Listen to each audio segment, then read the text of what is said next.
جس کے لیے نبی نے سجدے کو طول دیا، جس نے نبی کی زبان چوسی، وہ کس طریقے سے اس یقین کے ساتھ، ابھی سب باتیں آئیں گے انشاءاللہ، اس یقین کے ساتھ کہ اب مدینہ واپس آنا ممکن نہیں ہے، کس دل سے حضرت نے مدینے کو چھوڑا ہوگا۔ پھر وہ پرسوں والی بات یاد کیجئے، جناب ابو طالب کے سلسلے میں جو کہی گئی تھی اسی کو پھر یہاں لائیے، حل جزاء الاحسان الا الاحسان۔ دیکھیے، اگر امام نہ ہوتے حضرت سید الشہداء، دیکھیے اس میں کوئی شک نہیں ہے کہ حضرت ابو طالب سلام اللہ علیہ نہ ہوتے تو اسلام اس منزل تک نہ پہنچتا۔ تو ایک ابتدائی احسان تو حضرت ابو طالب سلام اللہ علیہ کا ہے، اس سے انسان انکار کر نہیں سکتا۔ لیکن جب نوبت یہاں تک آئی تو پھر وہی صورتحال ہو رہی تھی کہ اگر حضرت سید الشہداء نے قربانی نہ دی ہوتی تو آج شاید ہمارے درمیان اسلام تو ہوتا، ابھی اس پر ساری گفتگو ہوگی، مگر جس کو حقیقی اسلام کہتے ہیں شاید اس سے انسان آشنا نہ ہوتا۔ اور یہ سب احسان ہے آج پورے دین پر حضرت سید الشہداء سلام اللہ علیہ کا۔ اور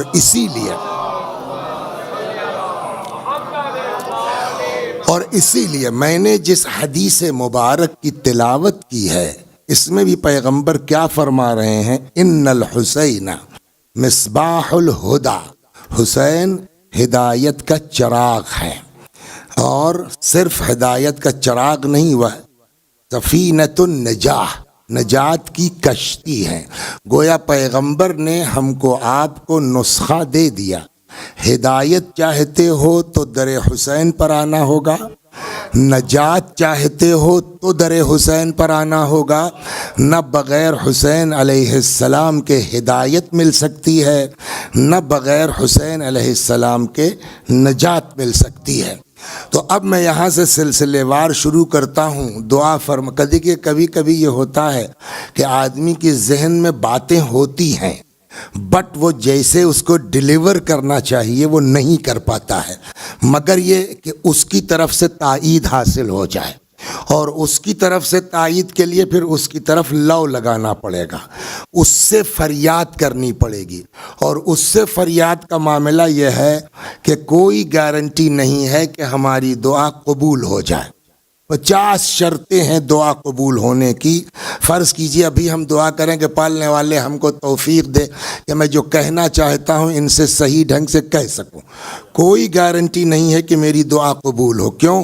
اس لیے کہ بہت سے گناہ ایسے ہیں کہ جس کی وجہ سے انسان کی دعا قبول نہیں ہوتی۔ آپ تو ماشاءاللہ دعائے کمیل کے عادی ہیں، دعائے کمیل میں شروع ہی میں یہ فقرہ ہے کہ نہیں ہے، اللہم اغفر لی الذنوب التي تحبس الدعاء، پالنے والے ہمارے ان گناہوں کو معاف کر دے جو دعا کو قبول ہونے سے روک لیتے ہیں۔ اس کا مطلب یہ کسی اور کا جملہ نہیں ہے، امیر المؤمنین کا فقرہ ہے کہ پالنے والے ان گناہوں کو معاف کر دے جو بلا نازل کرتے ہیں، ان گناہوں کو معاف کر دے جو تجھ سے امید کو منقطع کر دیتے ہیں، ان گناہوں کو معاف کر دے تحبس الدعاء، جو دعاؤں کو حبس کر لیتے ہیں، روک لیتے ہیں۔ اس کا مطلب یہ ہوا کہ کچھ گناہ ہمارے ایسے ہیں۔ اچھا، اور یہ بھی نہیں کہ اللہم اغفر لی الذنب التی، ہمارا وہ گناہ مانا اللہم اغفر لی الذنوب التی، تو اس کا مطلب ایک نہیں کئی گناہ ہیں ایسے کہ جو ہماری جو ہے وہ دعاؤں کو قبول، من جملہ اس میں ایک میں سنا کے آگے بڑھ جاتا ہوں کہ ارشاد ہوتا ہے حدیث مبارک میں، قطیعۃ الرحم تحجب الدعاء، انسان کا قطع رحم کرنا، رشتہ داروں سے قطع تعلق کرنا انسان کی دعا کو قبول۔ اچھا، اب جب اس میں آئیں گے تو کہیں نہ کہیں سب کسی نہ کسی صورت سے اس والے گناہ میں گرفتار ہیں، اور اس کے لیے ہمارے پاس ہزار بہانے بھی ہیں۔ اپنے کو صحیح کرے صاحب ان کے اندر یہ عیب ہے، ان کے اندر یہ خرابی ہے، وہ فلاں، یہ 50 جواب بھی ہمارے پاس اس کے لیے ہیں، تو کوئی اس میں جو ہے وہ الگ کرنے کے لائق نہیں ہے۔ تو کہیں نہ کہیں ہم لوگ اس میں مبتلا ہیں، تو جب مبتلا ہیں تو دعا اب کیا کریں؟ ہم کو آپ کے سامنے مقصد قیام امام حسین پر گفتگو کرنا، کیوں حضرت مدینے سے نکلے، کیوں یزید کی بیعت سے انکار کیا، ہمارے سامنے یہ مسئلہ ہے، اور یہ ہلکا مسئلہ نہیں ہے۔ اس کے لیے ضرورت ہے کہ ادھر کی تائید ہو کہ ہم آپ کو صحیح ڈھنگ سے ڈیلیور کر سکیں۔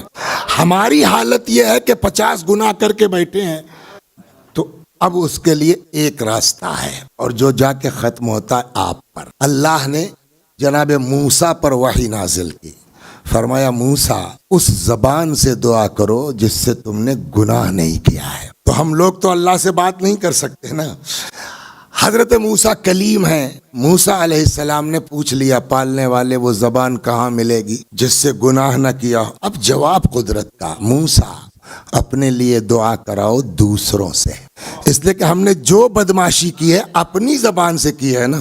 شمس الحسن صاحب کی زبان سے تو ہم نے گالی دی نہیں ہے، تو اپنے اور روایت بھی کہتی ہے کہ آدمی اگر دوسرے کے لیے دعا کرتا ہے تو وہ یقیناً قبول ہوتی ہے۔ تو اب اس کے لیے ایک ہی صورت بچتی ہے کہ آپ تشریف فرما، کچھ نہیں کرنا ہے، دھیرے سے یہیں سے کہیے یا اللہ ہم بھی اپنا سب چھوڑ کے آئے ہیں امام کے بارے میں سننے کے لیے، اس آدمی کو ممبر میں بٹھلایا ہے، تو اس کو توفیق دے دے کہ ہم تک بات پہنچا سکے۔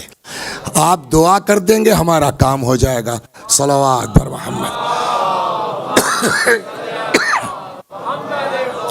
تو اب چونکہ جو ہے وہ گفتگو ہماری آج ہونی ہے امام حسین سلام اللہ علیہ کے سفر سے متعلق، تو اب سوال یہ ہے کہ امام نے سفر کیوں کیا، اس پر بات آئے گی کہ جو ہے وہ کیسے ہوا کیا ہوا، لیکن اب پہلا سوال یہ ہے کہ امام نے اس سفر کو کیوں اختیار کیا۔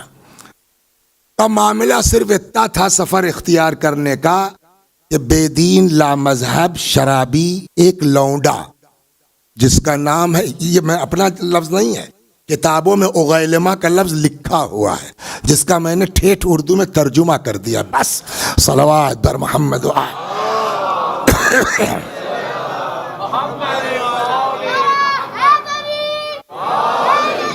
تو اب بات ہماری کہاں سے چلی کہ ساری دنیا دعا کرتی ہے کہ اللہ ہم کو اپنے نبی کی قبر کے پاس جگہ دے، اور ہم یہ دیکھتے ہیں کہ جو سب سے زیادہ کلوز ہیں رسول اللہ سے وہی اپنے جد کی قبر چھوڑ کے جا رہے ہیں۔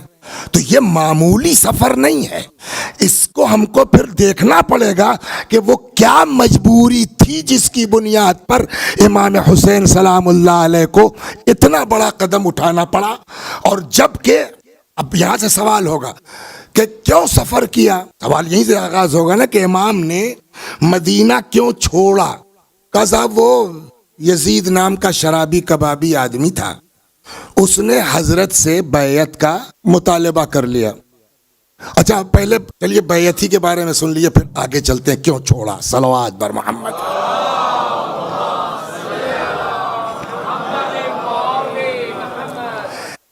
زبیر کا نام سنا ہے نا آپ نے؟ یہ زبیر جو تھے وہ رسول اللہ اور امیر المومنین کے پھوپھیزاد بھائی تھے، ان کے بیٹے ہیں عبداللہ ابن زبیر۔ تو عبداللہ ابن زبیر حضرت سید الشہداء مسجد میں تھے کہ اچانک ایک لڑکا آتا ہے اور اس نے آ کے امام سے کہا کہ آپ کو بلایا ہے۔ یہ رات کا معاملہ ہے، مغرب کے بعد یا عشاء کے بعد، وہ مس کر رہا ہوں میں کہ عشاء کے بعد یا نماز کے بعد لڑکا آتا ہے مسجد میں، اور اس نے امام حسین سلام اللہ علیہ سے کہا کہ آپ کو، مروان نہیں ولید، وہ ابھی اس پر بھی آئیں گے، اس کے پیچھے راز کیا، آپ کو بلایا ہے۔ حضرت نے کہا چلو ٹھیک، وہ چلا گیا۔ اب دیکھا عبداللہ ابن زبیر نے معنی خیز انداز سے امام کی طرف، مطلب کہ شاید یہ کہ اتنی رات کو خیریت تو ہے، یہ کون سی اچانک۔ تو امام نے فرمایا کہ میرا خیال یہ ہے کہ حاکم شام مر اور میٹر کچھ اسی سلسلے میں ہے۔ کہ تو اب عبداللہ ابن زبیر نے پوچھا کہ پھر، کہ میں تو جاؤں گا۔ عبداللہ ابن زبیر نے کہا کہ مگر میں نہیں جاؤں گا، بہت تمہارا میٹر، لیکن میں جاؤں گا۔ اب یہاں سے سوال ہوگا کہ امام حسین، پہلی سوال تو یہیں پہلا شروع ہو جاتا ہے کہ گئے ہی کیوں۔ صلوات بر محمد و آل۔ رک جائیے،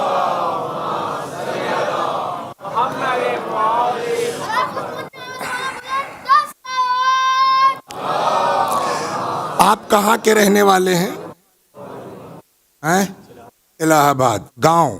الہ آباد تو معلوم تھا، اتنا گاؤں بھول گیا ہوں. تو گاؤں دیہات میں ہوتا یہ تھا قدیم زمانوں میں، زمینداری کا جب دور ہوا کرتا تھا تو اکثر لوگوں کے ہاں نوکر چاکر ہوا کرتے تھے. تو فرض کیجئے صاحب، ایک صاحب ہیں، ان کے یہاں کوئی ملازم کام کرتا ہے. تو انہوں نے ایک دن جو ہے وہ نواب صاحب نے پوچھا کہ اپنے ملازم سے کہ بھئی تمہارا لڑکا کس کلاس میں پڑھتا ہے؟ تو اس نے کہا صاحب کہاں ہم جو ہے وہ ہماری اوقات، ہم کہاں پڑھا پائیں گے. نواب صاحب نے دیکھا نہیں لڑکا تیز ہے، اس کو پڑھنا چاہیے. تو انہوں نے کہا ٹھیک ہے چلو میں کہہ دیتا ہوں، وہاں لے جاؤ لڑکے کو اپنے. اور اس نے پڑھانا شروع کیا. نواب صاحب ساری فیس اس کی بھرتے رہے، یہاں تک کہ صاحب وہ پڑھ لکھ کر کے بڑا ہو گیا اور ایک بڑا آفیسر بن گیا فرض کیجئے. تو اب جیسے ہی آفیسر بن کے آیا، فطرت کیا کہتی ہے کہ اگر یہ نواب صاحب نہ ہوتے تو یہ بھی تو باپ کی طرح ہل ہی جوتتا ہوتا. تو آج یہ جو آفیسر بنا ہے وہ کس کی بنا پر؟ اخلاقی فرض کیا ہے کہ جیسے ہی جوائن کرے گا پہلے ان کے پاس آئے کہ صاحب سب آپ کی وجہ سے، ورنہ کہاں ہم. لیکن اس کا الٹا اگر ہو جائے کہ وہ جیسے ہی بحیثیت آفیسر آیا، اس نے اپنے دو جو ہے وہ چپراسیوں کو بھیجا، جاؤ نواب صاحب کو بلا لاؤ. اور اب وہ اس کے دو چپراسی آئے اور کہتے ہیں کہ صاحب چلیے آپ کو ایس پی صاحب نے بلایا ہے. آپ بتائیے نواب صاحب کو جانا چاہیے؟ بولیے.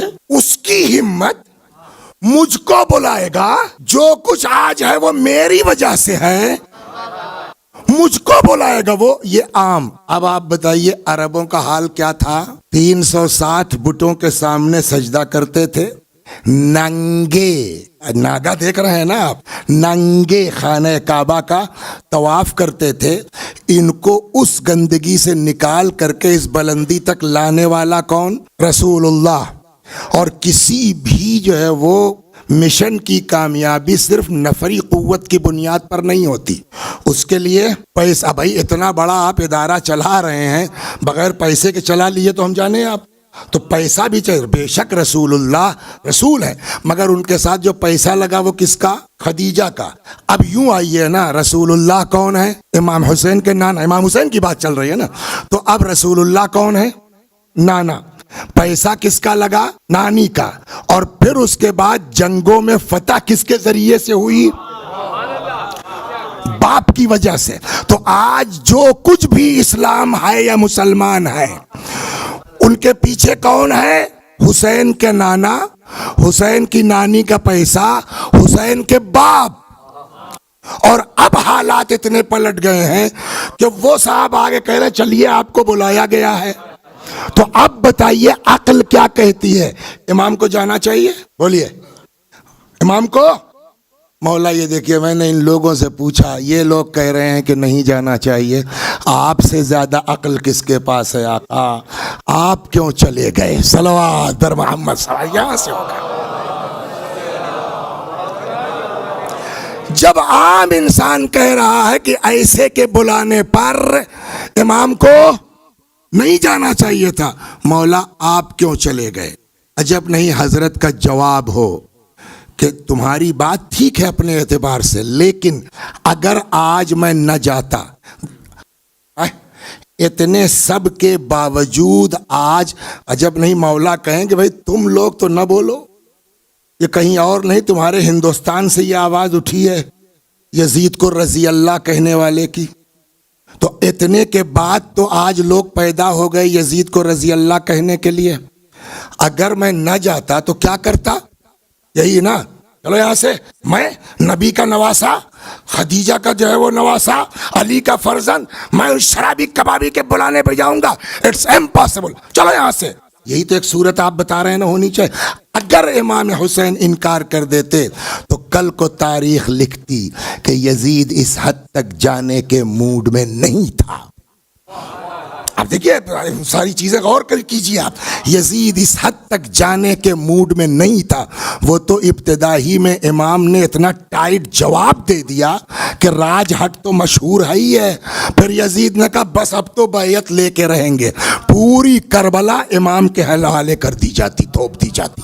صلوات بر محمد. خوب توجہ سے رکھیے.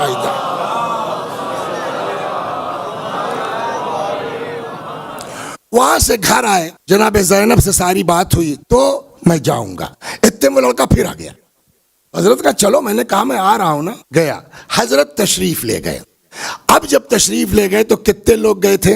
18 لوگوں کو اپنے. یہ کیا پورے مدینے میں خاندان کے علاوہ اور کوئی نہیں تھا جو امام کے ساتھ جا سکتا؟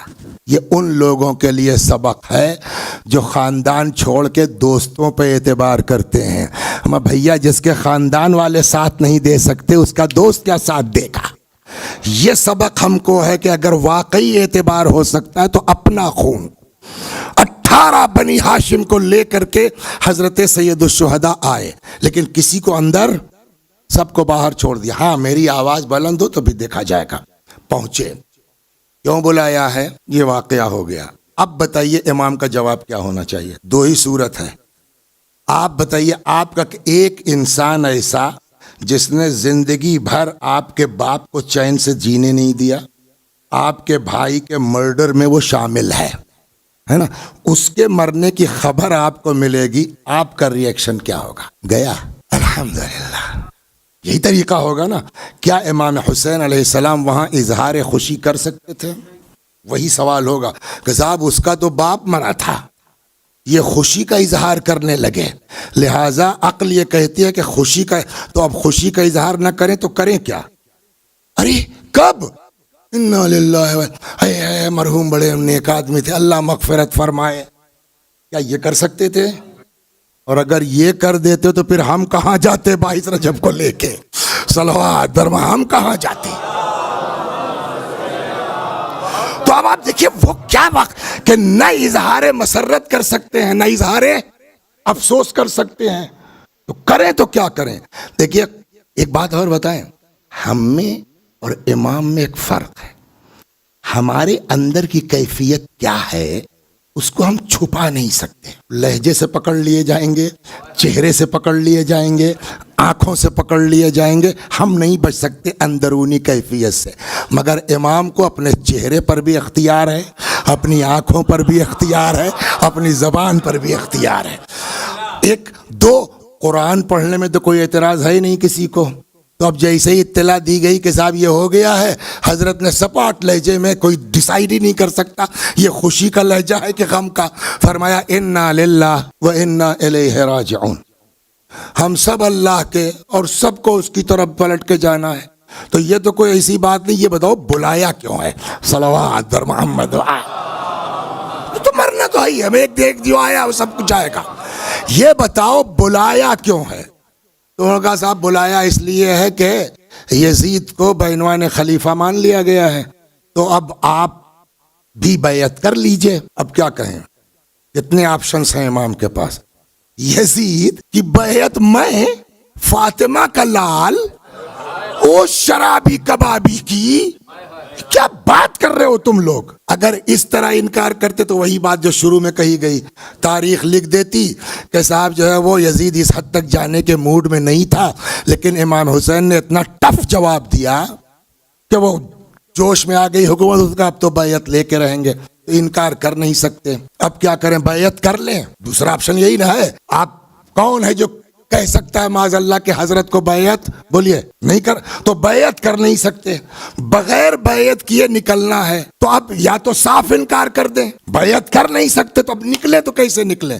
ایک آپشن اور ہے, وعدہ, دھوکہ. ارے بھائی کون سی ایسی بات ہے, ہم لوگ سب کوئی باہر کے تھوڑی ہیں, سمجھے. آپ بنی ہاشم کے, ہم بنی امیہ کا, وہ سب ایک ہی جو ہے وہ گھر کے لوگ ہیں. کہے گے چلو دیکھا جائے گا 2-4 دن میں, اور اس کو سمجھاتے اور دھیرے سے مدینہ چھوڑ دیتے. کل کو یہی تاریخ لکھتی کہ یزید اس حد تک جانے کے ارادے میں نہیں تھا, مگر حسین نے دھوکہ دیا معاذ اللہ. تو یہ بھی نہیں ہو سکتا. تو غلط وعدہ نہیں کر سکتے, بیعت نہیں کر سکتے, سختی سے انکار, تو کریں تو کیا کریں؟ یہی وہ جگہ ہے کہ جواب دینے کا ہنر سیکھنا ہے تو فاطمہ کے لال سے سیکھیں. جواب دینے کا سلیقہ سیکھنا ہے تو حضرت سید الشہداء سے سیکھے. نہ اقرار کر سکتے ہیں, نہ انکار کر سکتے ہیں, نہ غلط وعدہ کر سکتے ہیں. جیسے ہی کہا گیا حضرت نے بڑے اس سے, دیکھیے اول تو کوشش یہ کیجئے کہ جلدی جو ہے وہ ٹی وی پہ انٹرویو مت دیجیے. ہاں ہاں، یہ جو میری سمجھ میں اب تک. اور اگر کہیں پھنس بھی گئے نا تو اینکر کے ہر سوال کے جواب دینے کے چکر میں مت پڑیے. کبھی مزیدار ہوتا ہے کہ اس سوال پہ سوال کیجیے. یہ سکھایا امام نے ہے. ہر سوال کا جواب ضروری نہیں ہے. جیسے آپ سوال کا اختیار رکھتے ہیں، ہم بھی تو اختیار رکھتے ہیں. تو نہ اقرار وعدہ کر سکتے ہیں، نہ بیعت کر سکتے ہیں، نہ سختی سے انکار کر سکتے ہیں. امام نے الٹا سوال کر لیا. فرمایا ولید یہ بتا، کیا بیعت کا میٹر اتنا ہلکا ہے؟ حالے کہ کدھر لے جا رہا ہے میرا مولا. میں نے کہا نا جواب کا سلیقہ سیکھنا تو امام سے سیکھے. کیا بیعت کا میٹر اتنا ہلکا ہے کہ رات کی تاریکی میں خاموشی سے طے ہو جائے؟ تو ولید نے کہا مطلب کہ بھائی یہ تو پبلک میٹر ہے نا. کہا بالکل. تو صبح ہونے دے، میرے لیے جلدی کیوں ہے؟ بجائے جواب دینے کے آپ جواب دیجئے کہ رات میں کیوں بیعت لینا چاہتے ہیں. کہ تب کا صبح ہونے دو، مسجد میں پبلک کو اکٹھا کرو. بھاگ نہیں رہا، میں بھی آؤں گا. پبلک کو بلاؤ. دیکھیں مگر یہ ذہن میں رہے امام نے وعدہ نہیں کیا ہے. پبلک کے سامنے بات رکھ.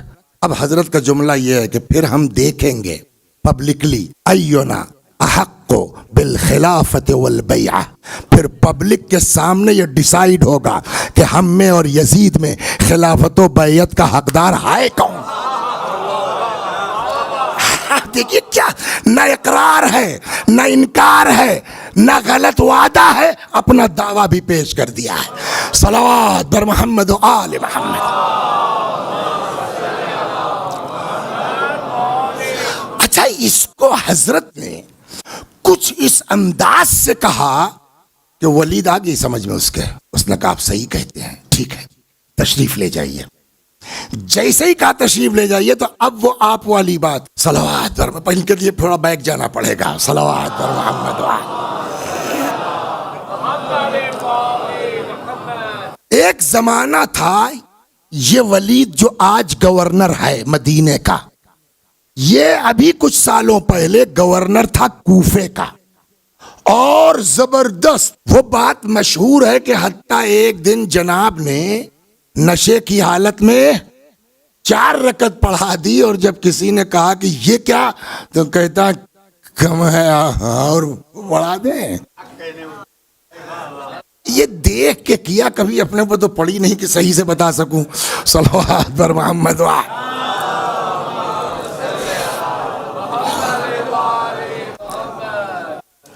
تو اب یہ معاملہ اتنا گڑبڑ ہوا، اس نے اتنا طول پکڑا کہ صاحب آپ نماز پڑھاتے ہیں شراب پی کے، آپ خطبہ دیتے ہیں جمعے کا شراب پی کر کے. بات کچھ زیادہ بڑھ گئی اور نتیجہ یہ ہے کہ کوفے کے کچھ بزرگ مالک اشتر کی سربراہی میں آ گئے مدینہ. یہ کیا ہنگامہ مچا رکھا ہے، یہ مذاق اڑ رہا ہے دین کا.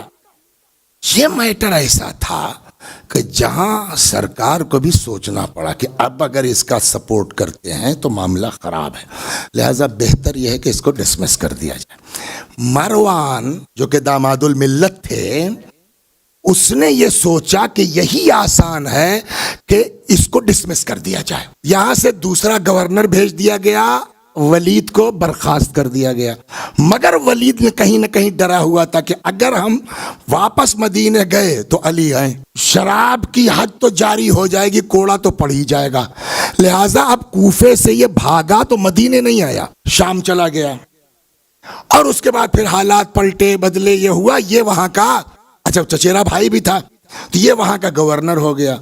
تو اب دیکھیے مروان میں اور ولید میں کیا رشتہ ہے. ایک زمانہ وہ تھا کہ جب ولید نے اس کو برخاست کیا، خوب توجہ رکھ، سب کچھ مروان تھا، ولید کو برخاست کیا. آج حالات اتنا پلٹا کھا گئے ہیں کہ اسی مدینے میں مروان جو ہے وہ ہوائی چپل پہنے گھوم رہا ہے، اور جس کو برخاست کیا ہے وہ ولید بحیثیت گورنر کے ہے. تو اوپر سے بولے یا نہ بولے، اندر کہیں نہ کہیں کسک ہے کہ نہیں ہے. اچھا جب دشمنی پر آ پائیے گا تو دونوں اہل بیت کے دشمن ہیں، بٹ ولید 19 ہوگا اس کے مقابلے میں. صلوات پر محمد. خوب توجہ رکھیے گا، جب اس کے اوپر آپ دیکھیے گا پوری تاریخ پڑھیے گا. تو مروان نے دیکھا کہ یہ موقع بہت بڑھیا ہے. مشورہ دینے کا. اگر ولید کے خلاف گیا تو میرا مسئلہ خوشی, اور اگر مروان کے خلاف گیا تو وہ کیا کہتے ہیں امام حسین کے خلاف گیا تو اس کے تو دونوں ہاتھ میں لڈو تھا. بھائی اس نے موقع غنیمت جانا, اس نے کہا کیا ہوا, جانے دے رہے ہو؟ تو ولید نے کہا یار بات تو ٹھیک ہے, دیکھا جائے گا صبح. مروان نے کہا یار کیسی بات کرتے ہو, اگر اس وقت حسین چلے گئے تو پھر یہ ہاتھ نہیں آئیں گے, یا تو ابھی بیعت لے لے ورنہ سر قلم کر دے. دیکھیے کتنی دیر ہو گئی, 8:30 بجے میں بیٹھا ہوں, خطبہ 5 منٹ نکال دیجئے تو 25 منٹ سے میں خالی سنا رہا ہوں آپ کو, اور اس واقعے میں اب گھنٹے سے زیادہ ہو گیا ہوگا نا, یہ تو ہم نے زبانی خلاصہ سنا دیا ہے. تو گھنٹوں سے امام حسین کیا کر رہے ہیں, اوائٹ, ورنہ پہلے ہی مرحلے میں نہ جاتے, اوائٹ کیا, چلو دوسرے مرحلے میں سختی سے انکار کر دیتے, نہیں کیا, اوائٹ کیا. یعنی اب تک امام حسین جانے دو جانے دو جانے دو, لیکن جیسے ہی کہا یا تو بیعت لے لے یا سر قلم کر لے, تو اب تک ٹالنے والا میرا مولا اگر اس پر بھی خاموش ہو کے چلے جاتے تو صاحب ذوالفقار کے فرزند پر بزدلی کا الزام آ جاتا. لہذا اب تک ٹالنے والا میرا مولا پلٹا, فرماتے سن ایھا الامیر ان اہل بیت النبوہ ومعدن الرسالہ ومختلف الملائکہ بنا فتح اللہ و بنا ختم اللہ, ہم اہل بیت رسول ہیں, ہم نبوت کی کان ہیں, کائنات کی ابتدا ہمارے ذریعے سے, کائنات کی انتہا ہمارے ذریعے سے. اور یہ یزید جس کی بیعت کی بات کرتا ہے, رجل فاجر قاتل النفس المحرمہ معلن بالفسق, یہ فاجر انسان, یہ بدکار انسان, یہ بے گناہوں کا قاتل. سن مثلی لا یبایع مثلہ, میرے جیسا کبھی یزید جیسے کی بیعت نہیں کر سکتا.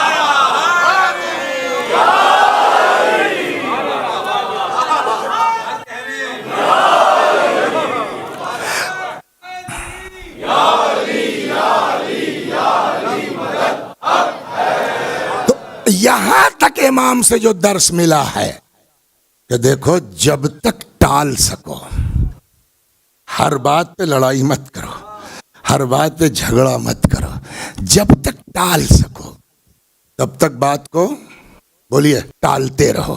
لیکن جب یہ آ جائے عزت و آبرو کی بات تب پھر معاملہ دوسرا ہے. وہاں سے اچھا, اور یہ بھی امام سمجھتے تھے. آپ کیا کہہ رہے تھے مروان صاحب, بیعت لے لو یا, تو اب تو کہہ دیا نا, نہیں میں نہیں, میرے جیسا, مثلی لا یبایع مثلہ, میرے جیسا.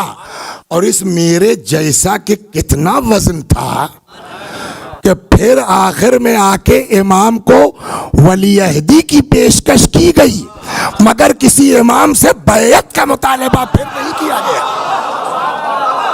یہ اتنا وزن ہے اس میں, مثلی لا یبایع مثلہ. تو اب تو کہہ دیا نا کہ میں نہیں, میرے جیسا بیعت نہیں کرے گا, یعنی نہ میں.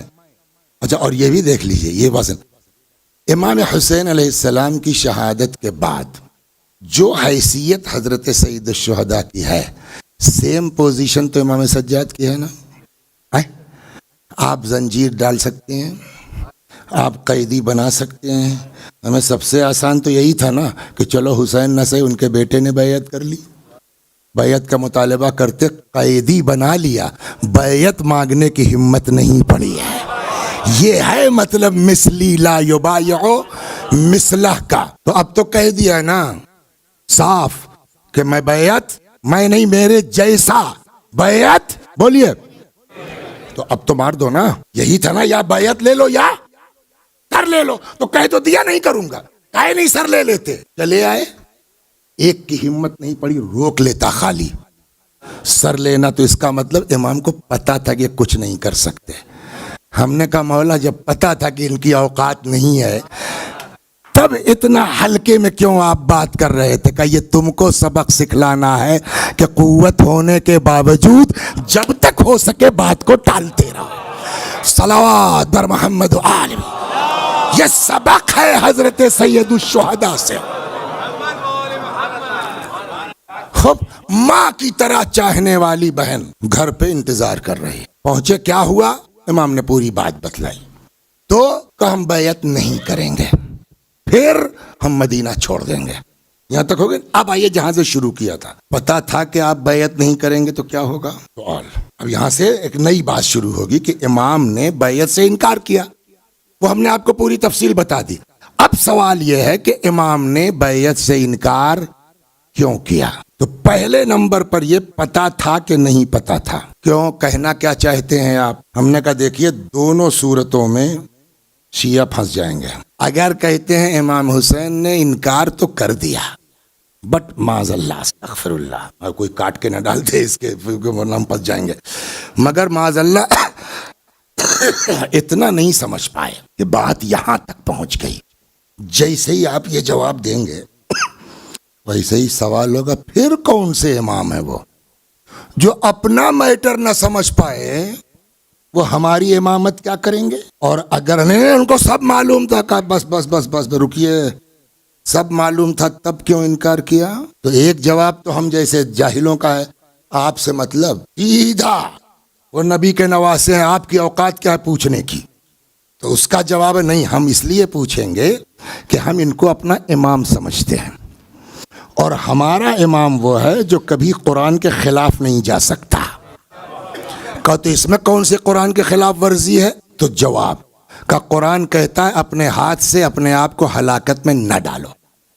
اگر امام کو پتا تھا کہ اس بیعت کے انکار کے نتیجے میں مار دیا جاؤں گا تو گویا اپنے ہاتھ سے اپنے آپ کو قتل کے لیے پیش کیا، یہ قرآن کے اگینسٹ ہو گیا۔ جو قرآن کے خلاف کر دے وہ کچھ ہو سکتا ہے ہمارا امام۔ تو اب بتائیے دونوں صورتوں میں ہم آپ پھنس گئے نہیں پھنس گئے؟ اگر کہتے ہیں معاذ اللہ پتہ نہیں تھا تو امامت پر سوال، اور اگر کہتے ہیں پتہ تھا تو امامت پر سوال۔ تو اب اس کا جواب سے پہلے یہ ڈیسائیڈ کریں واقعاً امام کو پتہ تھا کہ نہیں تھا؟ صلوات بر محمد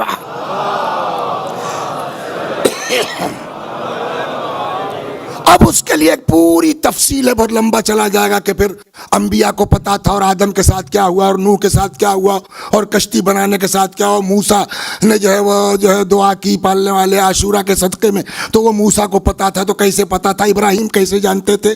عیسیٰ کے ساتھ کربلا پہنچنے پہ کیا؟ وہ ایک پوری تفصیل ہے، اس میں جانے کا وقت نہیں ہے۔ خود حسین سے آئیے، ابھی دنیا میں نہیں آئے ہیں۔ ایک دن صدیقہ طاہرہ نے فرمایا بابا میرے شکم میں جو بچہ ہے وہ عجب آوازیں دیتا ہے، کبھی کہتا ہے یا اماں انا ولدک العطشان، اماں میں تمہارا پیاسا بچہ ہوں، کبھی کہتا ہے یا اماں انا ولدک العریان، اماں میں تمہارا برہنہ بچہ ہوں۔ وہ حسین جو دنیا میں آنے سے پہلے اس طرح کی بات ماں سے کر رہے ہوں، 57 برس کی عمر میں ان کو پتہ نہیں ہے کہ میرے ساتھ کیا ہونے والا ہے؟ ایک دو بچپنا ہے۔ ام ایمن آغوش میں لے کے نکلی ہیں، ایک یہودیوں کا عالم اور اس کے کچھ ماننے والے، نظر پڑ گئی ام ایمن یہ بچہ کون ہے؟ جان بطول فرزند رسول علی کا لاڈلا ہے، چوم لوں؟ نہیں۔ اگر کلمہ پڑھ لوں تو کہ مجھ کو کوئی اعتراض نہیں ہے۔ وہیں کہتا اشہد ان لا الہ الا اللہ و اشہد ان محمد رسول اللہ۔ آپ کو یاد ہے کسی کو خطبے کے بعد میں نے کون سی حدیث پڑھی تھی؟ ان الحسین مصباح الہدی، ہادی اس کو کہتے ہیں۔ اس کے بعد رخ کیا آسمان کی طرف، کہتا خدا گواہ رہنا میں تیرے حسین کے ہاتھوں ایمان لایا ہوں۔ یہاں بھی ہمارے کام کی بات نہیں، اب پلٹا اپنی قوم کی طرف، کہتا ہے جانتے ہو یہ بچہ کون ہے؟ کل کو میدان کربلا میں یہ بچہ اتنا پیاسا ہوگا، اتنا پیاسا ہوگا کہ زمین و آسمان کے درمیان کی فضا اس بچے کی نگاہ میں دھوئیں کے مانند ہوگی۔ ہو گئی بات؟ ایک یہودی امام کے بچپنے میں جانتا ہے، خود امام کو پتہ نہیں ہے۔ امام حسین چلنے لگے، 28 رجب آ گئی۔ ام المؤمنین حضرت ام سلمہ نے کہا بیٹا کہاں؟ عراق مت جاؤ۔ کیوں؟ میں نے تمہارے نانا سے سنا ہے کہ میرا بیٹا عراق میں مارا جائے گا۔ باہر سے آ کے ام سلمہ کو پتا ہے، جس نے نبی کی زبان چوسی اس کو پتہ نہیں ہے۔ مکے پہنچ گئے، مکے سے نکلنے لگے، کہنے والے نے کہا کہ مت جائیے، امام نے کہا سیدھے، بالکل اب تو کنفرم ہو گیا نا، اللہ مجھ کو شہید دیکھنا چاہتا ہے، ٹھیک ہے آپ جائیے، یہ بچوں عورتوں کو تو مت لے جائیے، ان اللہ شاء ان یراہن اسیرا، خدا ان کو اسیر دیکھنا چاہتا۔ اب تو بالکل واضح ہو گئی بات نا کہ سب پتا تھا، جب معلوم ہے کہ سب پتا تھا تب امام نے انکار کیوں کیا؟ یہ معلوم ہے کہ انکار کا نتیجہ یہ ہوگا، تو جب نتیجہ معلوم ہے تو کیوں انکار کیا؟ سوال ہے نہیں ہے، مولا کیوں انکار کیا؟ اس لیے کہ اب لوگ یہ کہہ رہے ہیں کہ اگر جانتے تھے اور انکار کیا تو قرآن کے خلاف ہے۔ قرآن کہتا ہے کہ اپنے ہاتھ سے اپنے آپ کو ہلاکت میں مت ڈالو۔ مولا ہم کیا کریں؟ آپ کا ماتم کریں، نوحہ پڑھیں؟ اتنا بڑا اعتراض قرآن سے، آپ ہی کچھ رہنمائی فرمائیے۔ عجب نہیں حضرت جواب دیں، ٹینشن لینے کی ضرورت نہیں ہے، جو کہے بخالی اتنا پوچھ لینا، کیا کوئی مسئلہ قرآن کی ایک آیت سے طے ہوتا ہے؟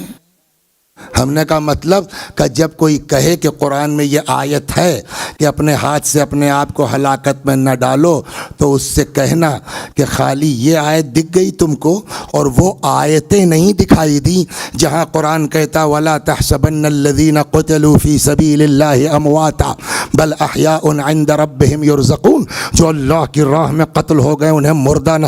میں نے کہا مولا پڑھی تو ہے ہم نے یہ آیت، مطلب کہ یہی پلٹ کے پوچھ لینا قرآن نے ہلاکت سے منع کیا ہے کہ شہادت سے منع کیا ہے؟ صلوات در محمد و آل محمد۔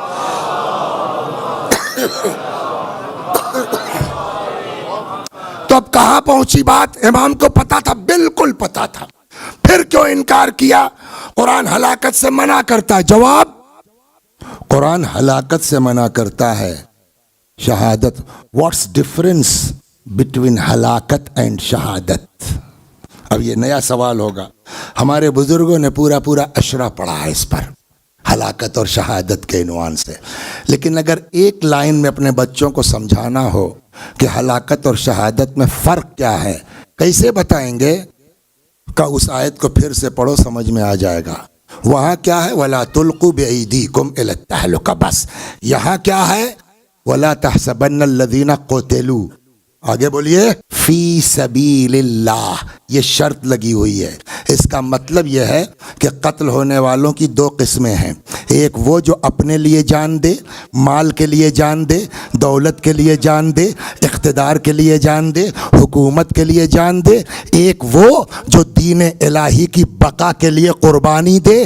جو اپنے لیے مرے گا اسے ہلاک کہا جائے گا، جو خدا کے دین کے لیے قربانی دے گا اسے، یہ تو فرق آ گیا نا سمجھ میں؟ اب امام حسین قتل تو ہوئے، کیسے طے ہوگا کہ یہ ہلاکت ہے کہ شہادت؟ کہ اگر اپنے لیے جان دی تو ہلاک ہیں، پھر کوئی ضرورت نہیں امام حسین علیہ السلام کے، لیکن اگر خدا کے دین کے لیے قربانی دی ہے تو سوال یہ ہوگا کہ کیسے طے ہو کہ امام کا قتل ہلاکت ہے کہ شہادت؟ اب پھر واپس چلیے، سبب قتل کیا ہے؟ بولیے بولیے، بولیے کیوں قتل کیا گیا؟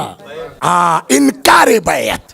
سبب قتل کیا ہے؟ انکار بیعت۔ اب وہاں جا کے پڑھنا پڑے گا، انکار بیعت کیوں تھا؟ اپنے لیے کہ خدا کے لیے؟ اگر انکار بیعت اپنی خاطر ہے تو نتیجے کا قتل ہلاکت، اور اگر انکار بیعت خدا کے لیے ہے تو نتیجے میں جو قتل ہوگا وہ شہادت۔ لیکن ایک بڑی مشکل یہ ہے کہ ہم لگ جاتے ہیں اپنی صفائی میں کہ امام حسین کو انکار کیوں کیا؟ یہ بتائیے شمس الحسن صاحب، امام نے انکار پہلے کیا کہ یزید نے اصرار نا، تو ہم انکار پر بحث کیوں کریں کہ امام نے انکار کیوں کیا؟ سوال یہ ہے کہ ہم انکار، پہلے اصرار پر بحث ہوگی نا، ساری دنیا بیعت کر چکی تھی، ایک حسین نہ کرتے تو یزید کی حکومت کو کوئی خطرہ تو تھا نہیں، تب کیوں یزید اصرار کر رہا تھا؟ جب سمجھ میں آ جائے گا اگر اصرار دین مٹانے کے لیے ہے تو حسین کا انکار دین بچانے کے لیے ہوگا، اور جو انکار دین بچانے کے لیے ہو یہاں تک آ گئے آپ؟ اب اس 15 منٹ ہمارا ساتھ دے دیجیے، صلوات بر محمد۔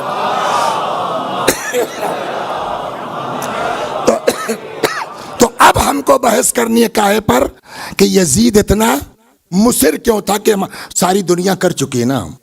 اب تو عالم یہ ہے، آپ لوگ الیکشن وغیرہ سے تو واقف ہیں، سمجھ گئے آپ؟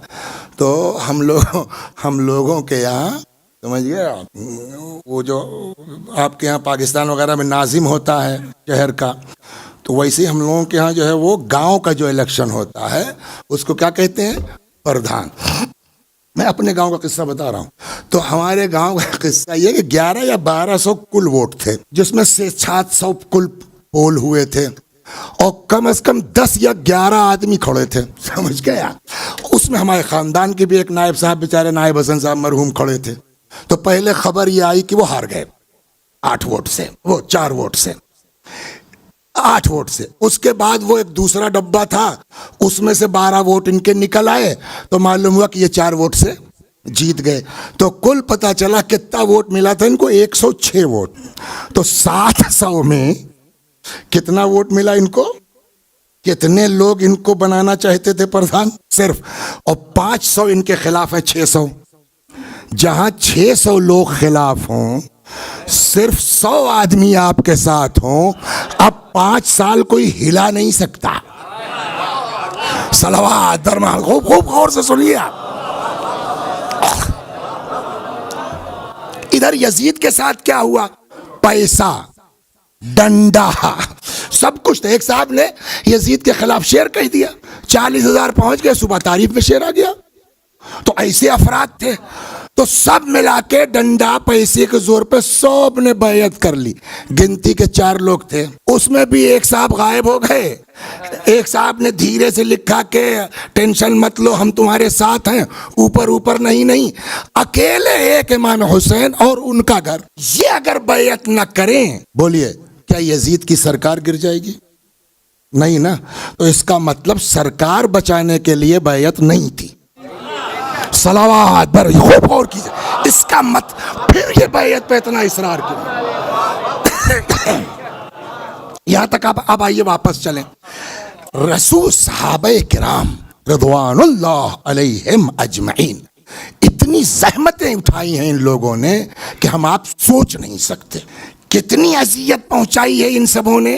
معلوم ہے، ایک مثال سن لیجئے۔ اچھا، اور بڑے مظلوم ہیں صحابہ کرام، بھی بڑے مظلوم ہیں، جن کا ذکر ہونا چاہیے ان کا کوئی نام نہیں جانتا۔ آپ بتائیے کتنے لوگ جانتے ہیں صحابی کا نام لینے جا رہا ہوں میں؟ خباب ابن الارت، بولیے۔ خباب ابن الارت وہ ہیں جن کی قبر پر مولا نے کھڑے ہو کے دعا کی ہے، رحم اللہ خبابا۔ اتنا بڑا انسان ہے۔ یہ جب مسلمان ہوئے، بس ایک مثال دے رہا ہوں، وقت دیکھ رہا ہوں میں، تو ان کا جو مالک تھا جس کے یہ غلام تھے، ان کو ننگا کر دیتا تھا اور آگ جلا کے خندق اس پر لٹا دیتا تھا۔ کھال جلتی تھی، چربی پگھلتی تھی، گرتی تھی، شعلے بھڑکیں گے نا، تکلیف جب پہنچتی تھی تو آہ اوہ نہیں، منہ سے نکلتا تھا محمد محمد محمد۔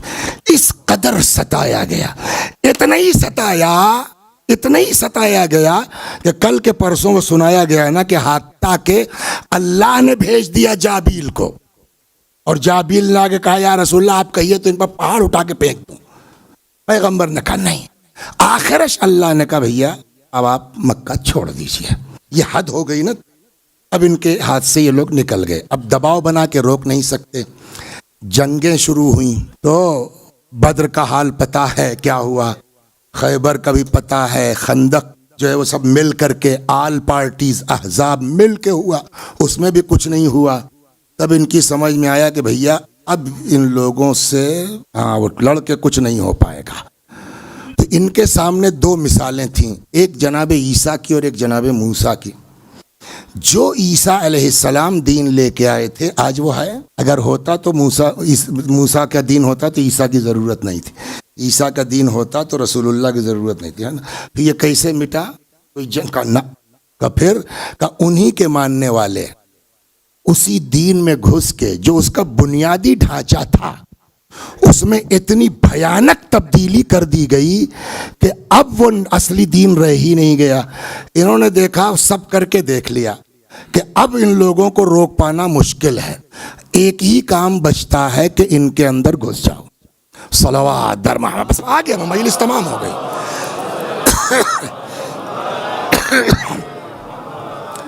تو اب بہترین راستہ یہ ہے کہ تم ان کے ساتھ گھس جاؤ اور کوشش کر کے جو مین جگہ پہنچ کے جو اسلام کا بنیادی ڈھانچہ ہے اس میں اتنی بھیانک تبدیلی کر دو کہ اصلی شیپ رہ ہی نہ جائے دین کا۔ پھر نام سے کیا ہوتا ہے؟ یہ کام جسٹ آفٹر وفات پیغمبر اسٹارٹ ہوا۔ میں ادھر نہیں جانا چاہتا کہ صاحب کہتے ہیں صاحب یہ دو چیزیں حلال تھی میں حرام کر رہا ہوں، کوئی ماننے وہ پوچھنے والا نہیں ہے کہ آپ کون ہیں۔ اور یہی فرق ہے اہل بیت میں اور غوروں میں۔ کہیں کہا جاتا یہ حلال تھی میں حرام کر رہا ہوں، اور کربلا سے آواز آتی مجھے کیوں قتل کرتے ہو، کیا میں نے حلال کو حرام کیا ہے؟ تو یہ ہوتا رہا، ہلکا پھلکا چلتا رہا۔ اب معاملہ پہنچا یزید تک۔ یزید نے سوچا کہ جو کام ہمارے بڑے نہیں کر پائے، اگر میں وہ کام کر دوں تو رہتی دنیا تک میرا نام ہو جائے گا۔ کرنا کیا ہے؟ جو اسلام کی بیسک ہے اسی پہ وار کر دو۔ تنائی کاٹ دو تو شاخیں تو خود بخود سوکھ جائیں گی۔ تنا کیا ہے اسلام کا بتائیے؟ نہیں، وہ تو اپنی جگہ ہے، امام حسین تو اصول دین تو بے شک، لیکن اس کے بعد امام حسین ہی کا تو میٹر ہے۔ تنا کیسے؟ الصلاۃ عمود الدین۔ یہ جو ہے نا، یہ جتنے چار پلر ہیں، یہ چاروں پلر گرا دیجئے آپ، چھت روک نہیں پائیں گے آپ۔ دین کہتا الصلاۃ عمود الدین، نماز دین کا ستون ہے۔ نماز قبول تو سب قبول۔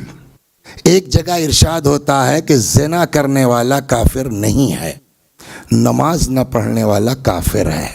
ایک جگہ پیغمبر فرماتے ہیں کہ من ترک الصلاۃ متعمدا فقد کفر، جو جان بوجھ کے نماز چھوڑ دے وہ کافر ہے۔ ایک جگہ ارشاد ہوتا ہے مثل الصلاۃ کا مثل عمود الفسطاط، نماز کی مثال خیمے کے بمبو کی طرح ہے۔ اگر وہ بانس نہ ہو تو آپ خیمہ نہیں روک سکتے۔ تو پورے اعمال ہمارے بیس کر رہے ہیں کائے پر؟ تو بنیاد نماز ہوئی نا۔ یزید نے کہا اسی کو ختم کر دو، دھیرے دھیرے سب ختم ہو جائے گا۔ لہٰذا ایک بات رک کے سن لیجئے کہ ہم نہیں سمجھ پائے کہ نماز کتنی اہم ہے، یزیدی سمجھ گئے کہ نماز کتنی اہم ہے۔ صلوات بر محمد و آل محمد۔ لہٰذا نماز نماز نماز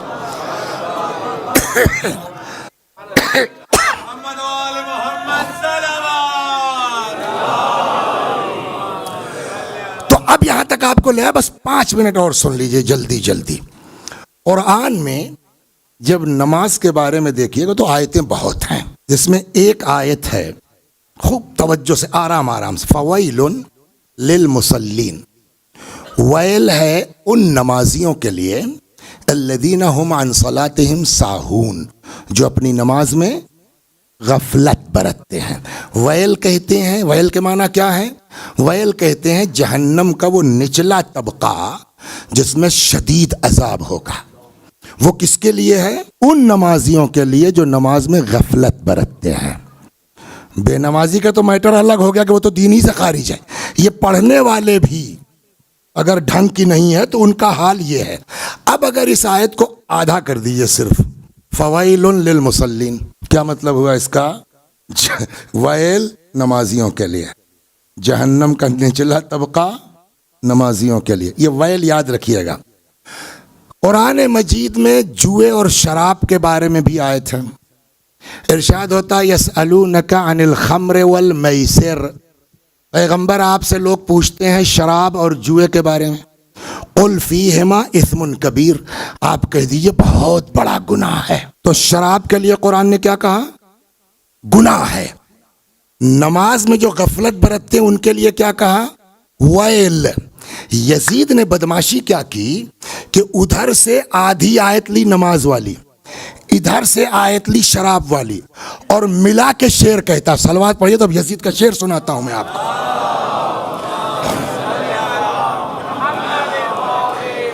ادھر سے نماز کی آدھی آیت لی فویل للمصلین، ادھر سے شراب والی آیت لی، کہتا ہے ما قال ربک ویل للذی شربا، نہیں کہا ہے تمہارے رب نے۔ تو پہلے تو یہی پکڑ لیا گیا، تمہارے رب کا مطلب کیا ہوا؟ ہمارے رب بھی تو ہو سکتا تھا۔ اس کا مطلب یہی بات صاف ہو گئی کہ یزید اللہ کو اللہ نہیں سمجھتا تھا۔ لیکن میں آپ کو آگے جہاں وہ مین بدماشی دیکھیے، فویل ما قال ربک ویل، ما قال ربک ویل للذی شربا، نہیں کہا ہے تمہارے رب نے لفظ ویل ان کے لیے جو شراب پیتے ہیں، بل قال ویل للمصلین، ان کے لیے نماز ویل ضرور کہا گیا ہے جو نماز پڑھتے ہیں۔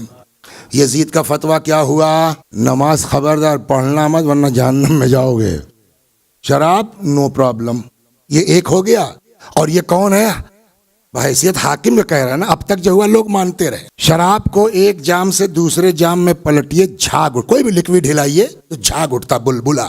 بدماشی سنیے یزید کی، کہتا ہے یہ میرے ہاتھ میں جام شراب نہیں ہے، یہ بلبلے نہیں ہیں، یہ حاجی لوگ ہیں، کعبے کا طواف چل رہا ہے۔ شراب کی بڑی قسمیں ہیں، مجھے اس زمانے میں حوض کے اندر پینے والی کا نام اور، حوض کے اوپر پینے والی کا نام اور، سورج نکلنے کے بعد پی جائے اس کا نام اور، سورج نکلنے سے پہلے پی جائے اکیلے پینے والی کا نام اور، محبوب کے ساتھ، ارے ہزار نام۔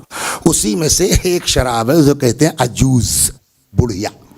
یہ عجوز کیوں کہتے ہیں؟ شراب جتنی پرانی ہوگی اتنی ہی تلخ ہوگی، اتنی ہی تیز ہوگی۔ یزید وہ عجوز شراب پیتا تھا، پرانی تلخ والی۔ کہتا ہے یہ میرے ہاتھ میں شراب نہیں ہے، میں نے اس کو حوروں سے چینج کیا ہے۔